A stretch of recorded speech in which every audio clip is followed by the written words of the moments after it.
Hai shalom semuanya, lama ya kita nggak berjumpa di program kembali ini. Seperti biasa ya, sebelum kita memulai bahkan membreakdown ini satu-satu, mari kita berkumpul dan bersatu di dalam doa, teman-teman. Tuhan Yesus, terima kasih Tuhan atas berkat-Mu Tuhan hari ini, atas semuanya Tuhan, hingga kami dapat berkumpul bersatu Tuhan di sini ingin membaca dan membreakdown bahkan memikirkan Tuhan sedikit dari firman-Mu ini Tuhan. Tuhan, biarlah firman-Mu ini Tuhan dapat masuk dalam hidup kami, dapat kami terapkan Tuhan dalam kehidupan kami sehari-hari. Haleluya, amin. Oke, dan di video kali ini aku akan membahas mengenai Matius 13.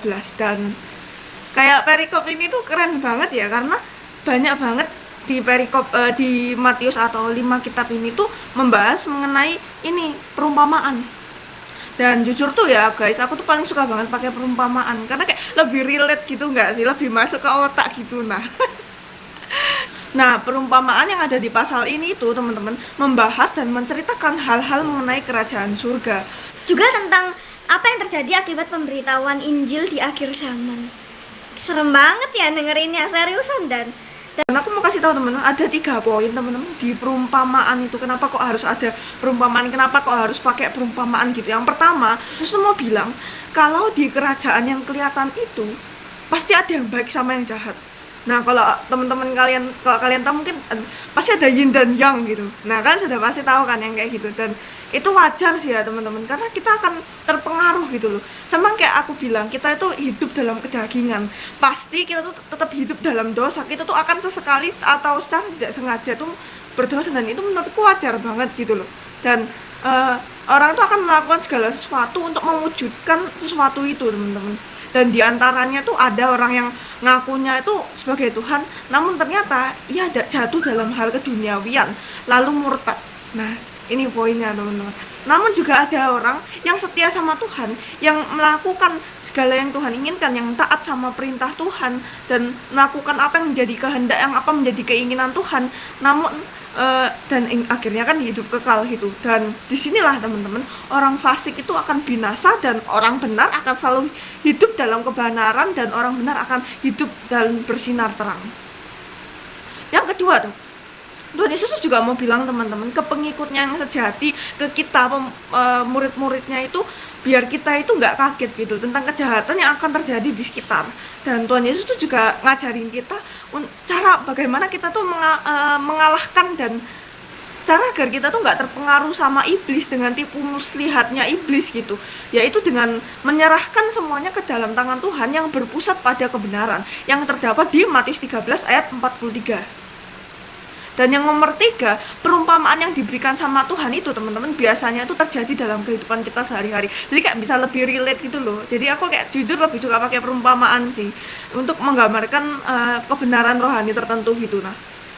Nah, oke, kita akan membahas mengenai lanjut ya. Kita akan fokus di ayat atau pasal yang 13.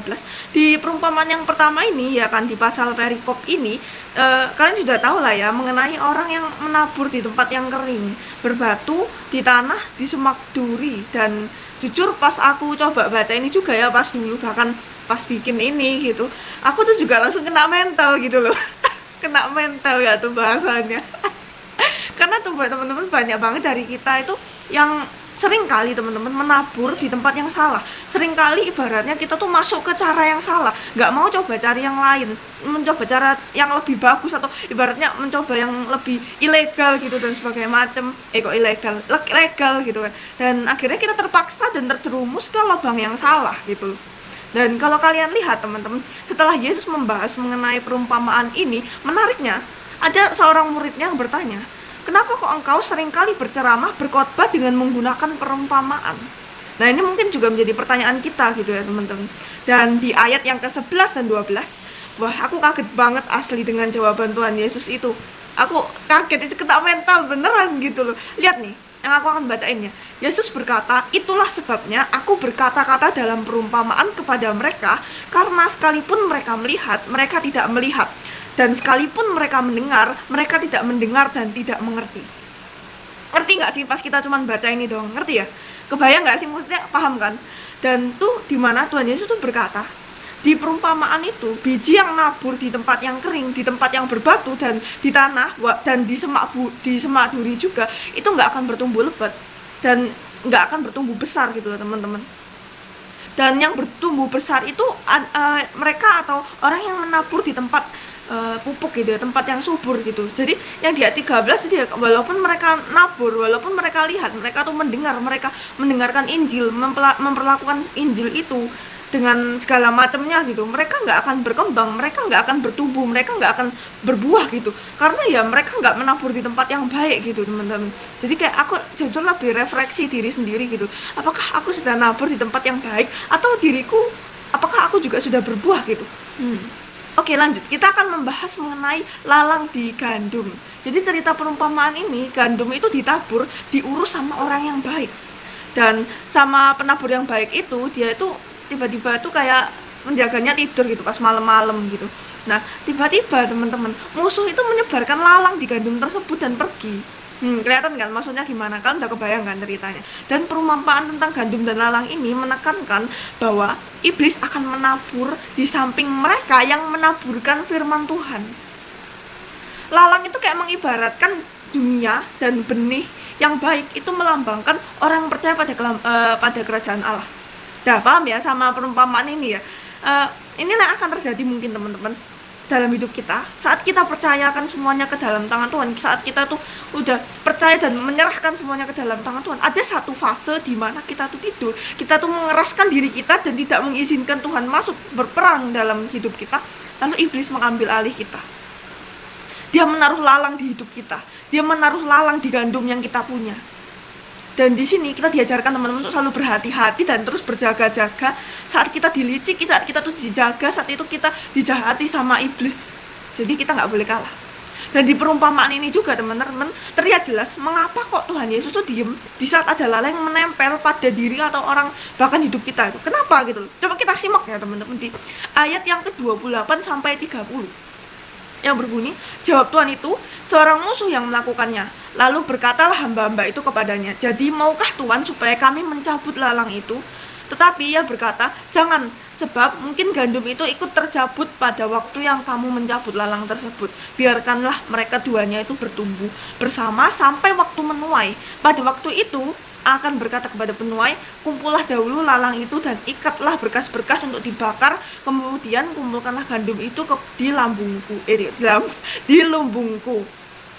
Tuhan Yesus teman-teman, dari ayat yang ke ini Tuhan Yesus mengizinkan lalang dan permasalahan itu bersama kita saat waktu itu ya, di saat fase itu ya, untuk agar kita tuh belajar teman-teman, dan kita tuh harus sadar gitu, dan harus lepas dengan lalang itu secara sendirinya, karena Tuhan Yesus bilang juga kan, mereka tuh akan melepas secara sendirinya. Jadi dia tuh minta kita tuh belajar, oh ternyata kita tuh sedang dikuasai sama dia, kita tuh sedang ditabur, kita tuh sedang berusaha diambil sama iblis. Jadi yuk teman-teman, saat kita pernah merasakan di posisi itu, yuk jangan nyerah tiba-tiba, karena kamu harus sadar kalau ternyata saat itu kau sedang ditabur, kau sedang dikasih lalang sama iblis. Jadi berusaha hilangkan lalang itu, berusaha untuk jangan menghiraukan dan membuat lalang itu malah menjerat dan makin berbuah-buah dalam hidupmu gitu. Jadi jangan boleh lalang itu bertumbuh teman-teman. Dan ya teman-teman, memang Allah itu nggak akan membinasakan orang jahat atau iblis ataupun setan itu sebelum akhir zaman. Dan sebenarnya juga dalam hal ini teman-teman, Tuhan itu mau menyatakan dirinya, dan ia juga mau anak-anaknya itu dapat kelihatan seperti dia, seperti anak Allah yang sejati. Mengenai perumpamaan mengenai sebesar biji sesawi. Wah, kelihatannya kayak kalian udah pada ngerti semua nggak sih mengenai yang di sini tuh. Jadi ini tuh kok biji sesawi itu kan kayak biji yang sangat kecil gitu teman-teman. Namun kalau kalian pahami, saat mereka tuh berbuah, saat itu ditanam atau ditabur sama petani, saat besar, sesawi itu adalah buah yang sangat besar gitu teman-teman. Bahkan itu pohon sesawi itu bisa menjadi tempat burung-burung untuk bersarang di sana.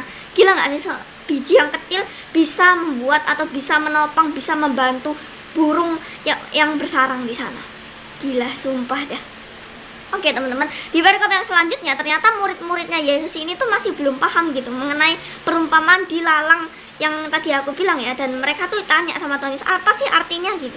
Dan di ayat yang ke-37 sampai 42 Tuhan Yesus itu bilang, dan di pembahasan itu juga teman-teman, sebenarnya Tuhan Yesus merujuk pada akhir zaman, di mana orang-orang itu yang ada di kerajaan surga juga beberapa akan ada yang berbuat dan bersikap jahat.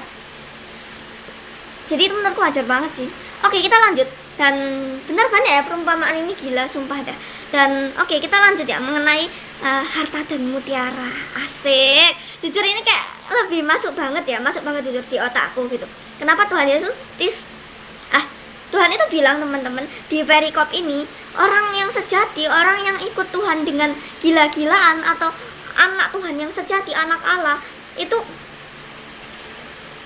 menganggap kerajaan surga itu sama kayak yang ada di ayat yang ke-45 sampai 46, yang benar-benar dia itu mencari mutiara tersebut sampai ketemu. Ia akan menjualnya apa yang ia punya dan membeli mutiara tersebut. Jadi mutiara itu sangat berharga bagi pengikut Kristus. Jadi dia akan terus mencari itu sampai ketemu. Wah, ini ada harga mahal, aku akan jual segala milikku, aku akan berikan, aku akan ini, dan aku akan kejar dia, aku akan dapatkan dia. Dan itu yang mau dimau Tuhan Yesus. Dimana saat kamu udah tahu, kalau kamu udah kenal, kamu udah menemukan pribadi yang dapat menolongmu atau juru selamatmu, ya kamu harus cari, kamu harus sayang sama dia, kau harus ini teman-teman, make a deep relationship with him. Jangan sia-siakan itu, anggaplah dia seperti mutiara teman-teman. Dan di perumpamaan ini juga teman-teman, aku menyimpulkan dua hal. Yang pertama, kerajaan Allah adalah suatu hal yang tak ternilai harganya, yang patut diinginkan, yang lebih diinginkan dari segala sesuatu. Jadi kau punya mobil Alphard, kau punya 1M, kau punya SPBU, kau tuh pejabat, itu nggak ada harganya. Dan kerajaan Allah itu nomor 1 gitu loh teman-teman. Yang kedua juga, kerajaan Allah itu dapat diperoleh dengan mengorbankan segala sesuatu yang mungkin menghalangi kita untuk menjadi anggota kerajaan itu teman-teman. Jadi kayak kita harus korbankan segala sesuatu yang kita punya ya untuk mencari dan mendapatkan mutiara itu gitu loh teman-teman. Dan kalau aku bisa bilang, menjual seluruh miliknya itu berarti kita juga harus mengalihkan dan memberikan hidup kita dan dari segala perkara itu, dan memusatkan hidup kita kepada Kristus saja. Jadi saat orang itu kan, dia kan ceritanya ketemu ini kan, dan menjual segala miliknya, dia tuh nggak mikirin, wah ini mahal, wah mutiaranya jelek, takut mutiara harganya turun, takut gini gitu, enggak, dia langsung jual, dan langsung tertuju pada mutiara. Aku mau beli mutiara ini. Dan terakhir, kita akan membahas mengenai buka. Dan kita cepat aja ya, karena pembahasannya kayaknya udah panjang banget gitu. Kan bisa baca sendiri mengenai isinya. Oke, perumpamaan itu tuh yang mengenai ini ya, ini paling penting yang ditekankan sama Yesus. Karena teman-teman, nggak semua anggota dari kerajaan surga, nggak semua orang Kristen itu merupakan anak-anak Tuhan yang sejati. Dan gereja-gereja dan komunitas itu pun teman-teman, kalau aku bisa bilang, belum tentu sejalan dengan umat Allah yang sejati gitu teman-teman. Wah, kelar juga ya akhirnya perikop ini, sumpah banyak banget perumpamaan ini, dan jujur ini masuk banget di otak. Dan ya aku nggak ngerti lagi deh, Mbak. Sangat bermakna, manjelep gitulah. Oke, kita akan lanjut ke perikop selanjutnya, membahas mengenai Yesus yang ditolak di tempatnya sendiri gitu. Dan teman-teman, ditolak itu sebenarnya menurutku adalah makanan sehari-hari yang harus kita rasakan, yang harus kita nikmati sebagai pengikut Kristus gitu. Kalau kalian lihat ya, di pasal ini pun, di perikop ini pun, Tuhan Yesus juga ditolak di tempatnya dia dilahirkan, di tempat dia ini hidup teman-teman. Karena kalau aku ceritakan ya, karena pas itu Tuhan Yesus tuh habis pulang ya, memberikan perumpamaan tadi, kan pulang dia ditolak gitu loh. Dan karena dia dibilang tuh aneh gitu, karena mereka kaget teman-teman dengan segala kuasa, dengan segala sesuatu yang Yesus punya, seperti mujizat yang bisa dilakukan gitu, kayak bikin ini, bikin itu, nyembuhin orang kusta, nyembuhin orang sakit, mentahirkan segala macam. Itu kayak aneh banget kan bagi orang-orang sekitar, karena dibilang apa? Siapa sih Yesus itu? Orang murid anggota atau orang kampung biasa gitu kan, ibaratnya kan gitu. Jadi teman-teman, yuk kita hiraukan orang yang menolak kita. Kita santai aja gitu, jalan sama Tuhan Yesus, selalu bersandar sama Tuhan Yesus dalam kondisi sulit sekalipun. Oke, cayo teman-teman. Jadi thank you kawan-kawan yang udah nonton. Salam ora et labora seperti biasa, yaitu berdoa dan berusaha. Goodbye.